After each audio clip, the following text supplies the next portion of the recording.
श्री दुर्गाय नमः। श्रीमद् देवी भागवत महापुराण चतुर्थ स्कंद अध्याय 10। देवताओं के साथ दैत्यों का युद्ध और हारे हुए दैत्यों का शुक्राचार्य के द्वारा अभयदान, शंकर की तपस्या, देवताओं का दैत्यों पर आक्रमण, दैत्यों का शुक्र माता की शरण में जाना, शुक्र माता की देवताओं को निद्रावश कर देना, भगवान विष्णु के सुदर्शन चक्र से शुक्र माता का वध। जन्मेजय ने कहा, व्यास जी, तप को ही अपना सर्वस्व मानने वाले नर और नारायण भगवान विष्णु के अंशावतार थे। उनका चित्त सदा शांत रहता था। सात्विक गुणों का पालन करते हुए वे तीर्थ में रहते थे। जंगल के फल मूल ही उनका नित्य के आहार थे। उन धर्मनंदन तपस्वियों ने कभी असत्य का व्यवहार नहीं किया। वे महात्मा पुरुष थे। तब फिर वे युद्ध भूमि में उपस्थित हो परस्पर लड़ने के लिए क्यों उद्यत हो गए? किस सब कारण उन्होंने तप जैसी उत्तम क्रिया का त्याग कर दिया? शांति के महान सुख का परित्याग करके उन मुनियों ने क्यों प्रहलाद के साथ युद्ध ठान लिया? देवताओं के वर्ष से पूरे 100 वर्षों तक लड़ते रहे। महाभाग नर नारायण और प्रहलाद का परस्पर संघर्ष क्यों छिड़ गया? आप इस विषय का विग्रह का कारण बताने की कृपा करें। व्यास जी कहते हैं, राजन, धर्म का निर्णय करते समय सर्वज्ञ मुनियों ने संसार के मूल कारण अहंकार को सत्यवादी भेद से 3 प्रकार का बतलाया है। अतएव मुनिवर नारायण शरीरधारी होकर इसका परित्याग कर दें। यह उनके लिए वैध लीला विरुद्ध काम था। बिना कारण कार्य की संभावना नहीं होती, यह निर्धारित विषय है। जब हृदय में सात्विक भाव उत्पन्न होता है तब यज्ञ और तप और दान होते हैं। महाभाग, रज और तम के प्रभाव से मन में कलह की भावना उत्पन्न होती है। राजेंद्र, अहंकार के बिना एक छोटी सी क्रिया भी, चाहे वो उत्तम हो या मध्यम, कदापि कार्य रूप में परिणित हो सकती है। जगत में अहंकार से बढ़कर बंधन में डालने वाला दूसरा कोई पदार्थ नहीं है। अहंकार से बना हुआ यह विश्व उसे त्याग कर स्थित रह जाए, यह भला कैसे हो सकता है? राजन, समस्त प्राणी अपने कर्म के अनुसार विवश होकर बार बार संसार में जन्मते और मरते रहते हैं। देवता, मानव, पशु आदि अनेक योनियों में उन्हें भटकना पड़ता है। रथ के चक्के की भांति इस संसार को सदा से परिवर्तनशील बताया गया है। प्रत्येक युग में जगत प्रभु जनार्दन नियमानुसार अनेक अवतार धारण करते हैं। महाराज, 7वें वैवस्व मनवंतर में भगवान श्री हरि के जो अवतार हुए हैं उन्हें ध्यानपूर्वक सुनो। एक बार भृगु मुनि ने भगवान को शाप देना चाहा। उसकी बात सत्य करने के लिए श्रीहरि ने अवतार लेने का वर दे दिया। भगवान फिर अखिल जगत के अधिष्ठाता भगवान श्रीहरि अनेक रूप में धरातल पर पधारने लगे। राजा जन्मेजय ने पूछा, महाभाग, भृगु ने भगवान विष्णु को क्यों शाप दिया? मुने भगवान तो चराचर जगत में सृष्टा है। उनके द्वारा भृगु मुनि का कौन सा प्रिय कार्य बन गया था जिससे मुनि कुपित हो गए और भगवान विष्णु को, जिन्हें सभी देवता नमस्कार करते हैं, शाप देने के लिए उन्होंने कुछ भी संकोच नहीं किया। व्यास जी कहते हैं, राजन, भृगु ने जो शाप दिया उसका कारण बतलाता हूँ, सुनो। प्राचीन समय की बात है। हिरण्यकश्यपु नाम का एक राजा था। कश्यप जी उसके पिता थे। उस समय जब कभी भी दैत्यों के साथ देवताओं का परस्पर संघर्ष छिड़ जाता था और युद्ध आरंभ होने पर सारे जगत में खलबली मच जाती थी। हिरण्यकश्यपु को मर जाने पर प्रहलाद उत्तरादि राजा हुए। उनके साथ ही इंद्र भी भयंकर लड़ाई आरंभ हो गई। राजन, पूरे 100 वर्षों तक युद्ध चलता रहा। उसे देखकर लोग आश्चर्य मानने लगे। देवता भी उनकी तत्परता से के साथ युद्ध किया और प्रहलाद को हार जाना पड़ा। उस समय प्रहलाद के मन में सहज ही बड़ा विचार उत्पन्न हुआ। सनातन धर्म की विशेषता उनकी समझ में आ गई। अतएव राजन, विरोचन कुमार बलि को राज्य पर अभिषिक्त करके वे स्वयं तपस्या के लिए गंधमादन पर्वत पर चले गए। राज्य पाने पर श्रीमान बाली का भी देवताओं के साथ विरोध हो गया। कुछ समय के बाद फिर अत्यंत भयंकर देवासुर संग्राम छिड़ गया। देवताओं और अमित तेजस्वी इंद्र के पराक्रम से इस बार भी दैत्यों की हार हो गई। राजन, उस समय इंद्र के सहायक बनकर भगवान विष्णु ने दैत्यों को राज से च्युत कर दिया था। हार जाने पर वे सभी दैत्य शुक्राचार्य की शरण में गए। बोले, ब्राह्मण, आप ऐसे प्रतापी होते हुए भी हमारी सहायता क्यों नहीं कर रहे हैं? भगवान, आप मंत्र के प्रकांड विद्वान हैं। आप हमारे सहायक न हुए तो धरातल पर हम नहीं रह सकते। हमें विवश होकर पाताल में ही जाना पड़ेगा। व्यास जी कहते हैं, मुनिवर शुक्राचार्य बड़े ही दयालु पुरुष थे। दैत्यों के कहने पर उन्होंने उत्तर दिया, दैत्यों डरो मत, मैं अपने तेज से तुम्हारे लिए यहाँ रहने की व्यवस्था कर दूंगा। मंत्रों और औषधियों से मैं निरंतर तुम्हारी सहायता करूंगा। तुम मन में उत्साह बनाए रखो, निश्चिंत हो जाओ। व्यास जी कहते हैं, तदंतर शुक्राचार्य का सारा सहारा पाकर दैत्य निर्भय हो गए। गुप्तचरों ने यह निश्चित समाचार देवताओं के पास पहुंचा दिया। यह सुनकर भी देवता इंद्र के साथ आपस में विचार करने लगे। शुक्राचार्य के मंत्र में महान शक्ति है, यह समझकर देवताओं के मन में घबराहट उत्पन्न हो गई। उन्होंने परस्पर विचार किया। जब तक दैत्य मंत्र का बल पाकर हमारी शक्ति का ह्रास करने में लगे, उसके पहले ही हम युद्ध करने में तत्पर हो जाए और जिन्हें हठपूर्वक मारकर जो बचे खुचे हैं उनको पाताल भेज दें। यूँ राय करने के पश्चात देवताओं ने शस्त्र उठा लिए और क्रोध में उबलकर दैत्यों पर चढ़ाई कर दी। इंद्र की आज्ञा पाकर देवता दैत्यों पर टूट पड़े। भीषण मार से दैत्यों के हृदय में महान आतंक छा गया। वे भय से घबरा उठे। तब उन्होंने शुक्राचार्य की शरण ली और हमारी रक्षा कीजिए, रक्षा कीजिए। यूँ बार बार कहने पर यद्यपि दैत्यों में भी अपार बल था, फिर भी उस समय वे देवताओं द्वारा महान कष्ट भोग रहे थे। उनकी दुर्दशा देखकर शुक्राचार्य ने कहा, डरो मत, मंत्र और औषध के बल से शुक्राचार्य सब कुछ कर सकते हैं। अतएव उन्हें देखते ही समस्त देव समुदाय दैत्यों को छोड़कर भाग चला। व्यास जी कहते हैं, इस प्रकार देवताओं के हट जाने पर शुक्राचार्य ने दैत्यों से कहा, महाभाग दानव, पूर्व समय में ब्रह्मा जी ने मुझसे जो बात कही थी वह सुनो। भगवान विष्णु दैत्यों का वध करने के लिए सदा सतर्क रहते हैं। उनके साथ अभी दैत्यवध होने वाला है। उन्होंने जिस प्रकार वराह रूप धारण करके हिरण्याक्ष को मारा था, नरसिंहावतार को लेकर हिरण्यकश्यपु की जीवन लीला समाप्त की थी, वैसे ही अब संपूर्ण दानवों को मार डालेंगे। वे बड़े उत्साही हैं, इसमें कुछ भी अन्यथा विचार नहीं करना चाहिए। यह जान पड़ता है कि वैसा समुचित मंत्र पद अभी मेरे पास नहीं है जिसके द्वारा सुरक्षित होकर तुम इंद्र और देवताओं को जीतने में समर्थ हो सको। अतएव प्रधान दानवों, तुम लोग कुछ समय तक प्रतीक्षा करो। मैं अब मंत्र की प्राप्ति अभ्यास के लिए भगवान शंकर के पास जाता हूँ। दानवेश्वरों, मैं महादेव जी से मंत्रों का सम्यक जानकारी प्राप्त करके जब लौटूंगा तब उनको भली भांति तुम्हें सिखा दूंगा। दैत्य बोले, मुनिवर, हमारी हार हो गई है, हम बिल्कुल निर्बल हो गए हैं। उतने समय तक परीक्षा करने के लिए हम पृथ्वी पर कैसे रह सकेंगे?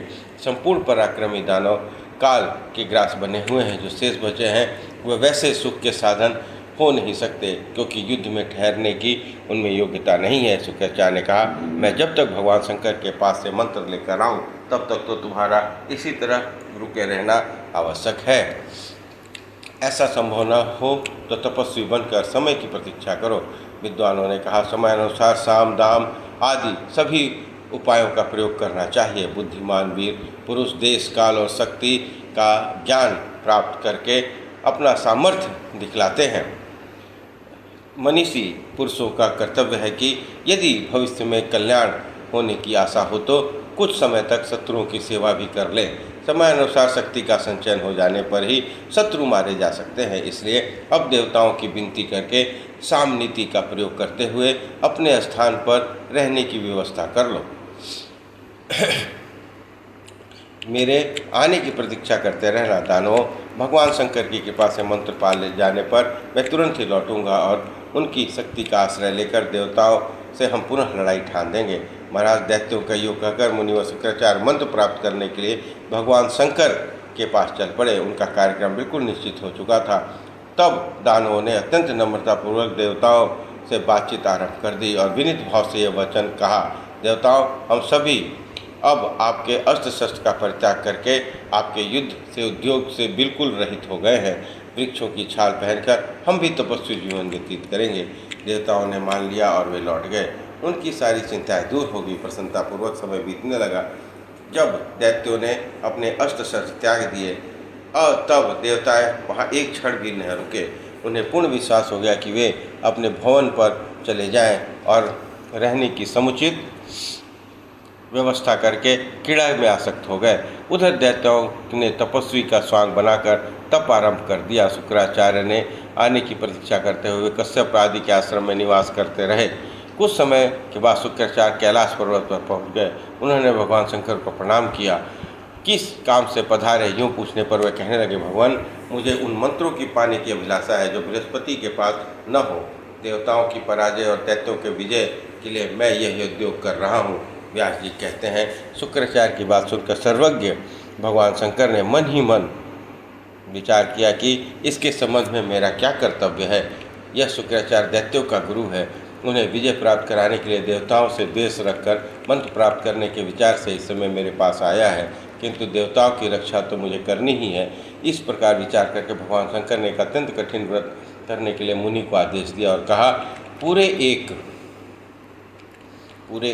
1000 वर्ष तक नीचे सिर करके कण मात्र धूम्रपान करते हुए व्रत करना है। यदि इसमें तुम सफल हो गए तो तुम्हारे लिए मंत्र सुलभ हो जाएंगे। इस प्रकार कहने पर शुक्राचार्य ने भगवान शंकर के सामने मस्तक झुका दिया। कहा, बहुत ठीक देवेश्वर, मुझे आपकी आज्ञा शिरोधार्य है। मैं अभी से व्रत में लग जाता हूँ। व्यास जी कहने लगे, शुक्राचार्य भगवान शंकर से यूँ कहकर मंत्र प्राप्त करने के विचार से उस उत्तम व्रत का में संलग्न हो गए। केवल धुएं के आहार पर रहने लगे। मन में शांति रखी। उन्होंने अपना कार्य बिल्कुल निश्चित कर लिया था। शुक्राचार्य कठिन व्रत कर रहे थे और दैत्यों ने केवल दिखाने के लिए तपस्वी का रूप बना लिया था। इस बात की पूरी जानकारी प्राप्त हो जाने पर देवता भी मंत्र की प्राप्ति का उपाय में लग गए। राजा तदंतर मन में विचार कर उन सभी ने युद्ध की तैयारी कर ली। वे हाथ में अस्त्र धारण कर यहाँ प्रधान दानव रहते थे वहाँ पहुँच गए। उस समय आयुधधारी देवताओं को आया देखकर दानव भय से घबरा उठे। उन्हें चारों ओर देवताओं ने घेर लिया था। भय आतुर दानव तुरंत खड़े हो गए और बलाभिमानी देवताओं से सत्य वचन कहना आरंभ कर दिया। कहा, हमने अपने शस्त्र रख दिए हैं, अत्यंत भयभीत हैं। अब हमारे गुरुदेव इस समय व्रत कर रहे हैं। देवताओं, ऐसी स्थिति में आप हमें मारने के लिए आ गए हैं। भला आप हमें अभयदान दे चुके हैं। देवताओं, आप लोगों को वह सत्य और श्रुति प्रतिपादित धर्म अब कहाँ चला गया है जो समुचित करता है कि निशस्त्रों, भयभीतों और शरणागतों को नहीं मारना चाहिए। देवताओं ने कहा, तुमने शुक्राचार्य को मंत्र प्राप्ति के लिए भेज दिया है और स्वयं हृदय में कपट रखकर तप कर रहे हो। हमने तुम्हारे अभिप्राय जान लिया है, इसलिए हम युद्ध करने के लिए उद्यत हुए हैं। तुम भी अस्त्र लेकर लड़ने की तैयारी करो। जब कभी भी अवसर मिले शत्रु को परास्त कर देना चाहिए। यह नियम सदा से चला आ रहा है। व्यास जी कहते हैं, देवताओं के वचन सुनकर दैत्यों ने कुछ समय तक आपस में विचार किया। पश्चात वे सभी वहाँ से निकले और भाग चले। भय से उनके मन में घबराहट उत्पन्न हो गई थी। वे अत्यंत डरकर शुक्राचार्य की माता के शरण में गए।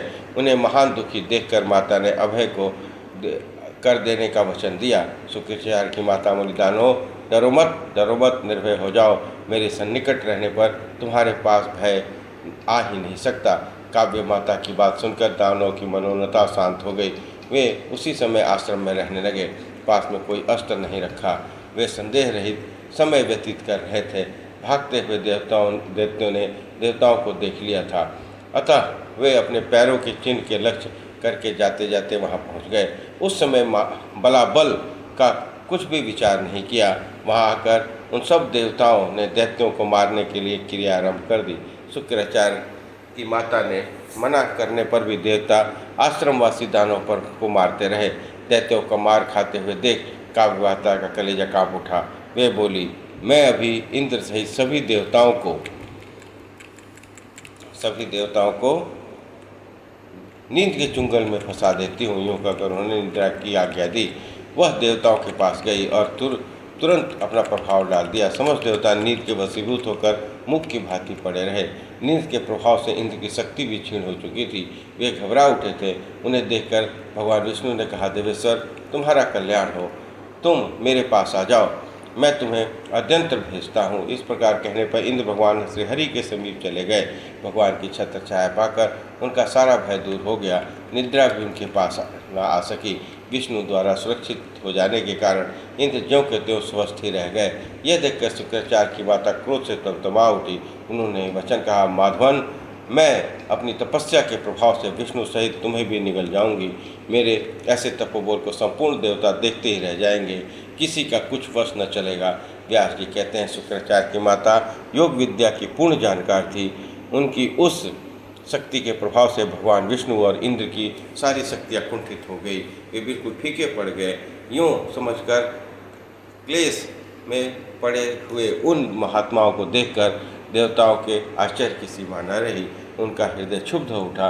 उन्हें दुखी देखकर इंद्र ने भगवान विष्णु से कहा, मधुसूदन, मैं आपकी अपेक्षा अधिक दुखी हूँ।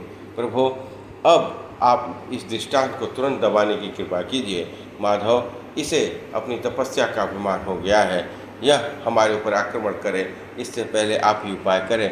विष्णु का विचार करना उस समय अवांछनीय है। महात्मा इंद्र के यूँ कहने पर भगवान विष्णु ने तुरंत सुदर्शन चक्र को याद किया। सुदर्शन चक्र निरंतर भगवान के अधीन रहता है। स्मरण करते ही पहुँच गया।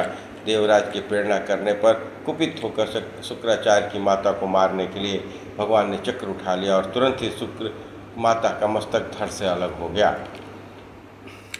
उनकी मृत्यु देखकर इंद्र की आनंद की सीमा न रही। देवता भी अत्यंत संतुष्ट होकर भगवान विष्णु की जय जयकार करने लगे। सभी के मन हर्षोत्फुल्ल थे। उनका मानसिक संताप सदा के लिए शांत हो गया था। किंतु तभी से भगवान विष्णु और इंद्र के हृदय में स्त्री हत्या, भृगु मुनि का दुर्सद शाप, ये दोनों विषय सशंकित कर रहे थे। इस प्रकार श्रीमद्देवी भागवत महापुराण चतुर्थ स्कंद अध्याय 10 और 11 संपन्न हुआ। बोलिए दुर्गा महारानी की जय।